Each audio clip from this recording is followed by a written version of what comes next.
Hey, what's up guys, and welcome back to another Anonymous Confessions video.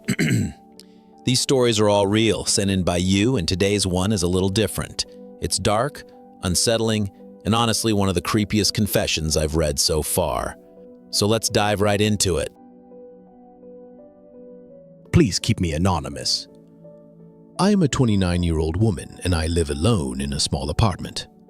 I've never told this to anyone because I'm terrified people will think I'm crazy. When I was a kid, my family moved into a house that everyone in the neighborhood avoided. It was cheap, old, and falling apart. But my parents were struggling with money, so we took it. From the first night, I knew something was wrong. The house never felt quiet. Even in the middle of the night, I could hear footsteps upstairs, even though my parents were asleep in the next room. Sometimes I'd hear someone whispering my name. At first, I thought it was just my imagination, but then I started seeing him. There was a man, tall, thin, always standing in the corner of my room. He never moved, never spoke, but I could see his outline in the dark. I'd close my eyes, pray, and when I opened them, he'd still be there. I told my mom, but she didn't believe me. She thought it was nightmares, so she brushed it off. But one night, everything changed. I woke up around 3 a.m. to the sound of my closet door creaking open. I froze.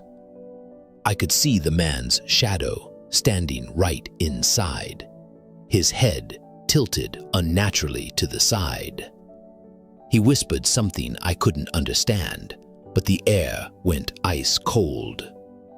I screamed, and when my dad ran into the room, the closet was empty.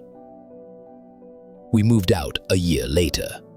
My parents still say it was just kids being kids, but I know what I saw. Here's the worst part. Even after we left that house, I sometimes still see him. In reflections, in dark hallways. Once, I woke up in my new apartment and I swear I saw him standing at the foot of my bed, tilting his head the same way.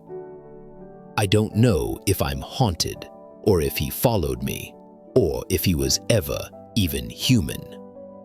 All I know is he's not gone, and deep down, I don't think he ever will be. Wow, that is terrifying. I got chills reading that. I think stories like this remind us why so many people believe in spirits or entities that attach themselves to certain people or families. Whether you believe in ghosts or not, you can't deny how real the fear is for someone who experiences this. To the person who sent this, thank you for being brave enough to share it. I can't imagine how hard it is to live with something like that. I hope you find peace and maybe some protection, whether spiritual, religious, or whatever gives you strength. And for everyone watching, do you think this was a real haunting or just a lingering trauma from childhood? Let me know in the comments. I'd love to hear your thoughts. Thanks for watching this anonymous confession. If you have a scary or haunted experience of your own, send it to the email in the description. I'd love to feature it in a future video. And as always, don't forget to like, subscribe, and share to keep this community growing. This has been another anonymous confession. Stay safe and maybe keep a light on tonight.